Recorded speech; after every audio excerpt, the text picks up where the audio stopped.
আজ দুপুরে রান্না করেছিলাম সাদা ছোলা আলুর তরকারি, করলা ভাজি আর বেথো শাক।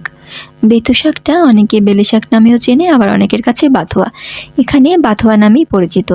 এখানে এসে সবজির আরও নতুন নতুন নাম জানতে পারলাম, যেমন লাউয়ের হিন্দি নাম হচ্ছে লকি, কুমড়ো কাদ্দু, পটল পারভাল, কচু হচ্ছে আরবি, আর কচুর শাক আরবি কা শাক, আর ঝিঙের নাম জানতে পারলাম তোরাই। আমার কাছে নতুন নতুন নাম জেনে বেশ ভালোই লাগে। আমি বরাবরই একটু শাক পছন্দ করি। যখন এই অঞ্চলে আসি প্রথম প্রথম একটু বেশ কষ্টই হয়েছিল, কারণ এই অঞ্চলে শাকের ভ্যারাইটি একটু কম। শুধুমাত্র 3 রকমের শাকই পাওয়া যায়, যেমন বাথুয়ার শাক, পালং শাক আর কলমি শাক। তবে এই অঞ্চলে নাম না জানা অনেক প্রকার ডাল পাওয়া যায়। ডালের ভ্যারাইটিটা একটু বেশি, ডাল এছাড়া অন্যান্য শস্য দানা।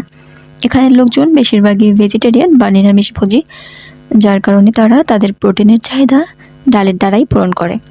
তো গল্প করতে করতে আমার শাক রান্না কমপ্লিট। শাক রান্নার পরে আমি সাদা ছোলা আর আলুর তরকারিটা বসিয়ে দিয়েছি। সাদা ছোলার তরকারি বরাবরই আমার কাছে বেশ ভালো লাগে। সাদা ছোলার এখানকার নাম হচ্ছে সফেদ চানা। প্রথম প্রথম যখন এখানে এসে বাজার করতে যেতাম, তখন অনেক কিছুর হিন্দি নাম না জানার কারণে বেশ কষ্টই হতো।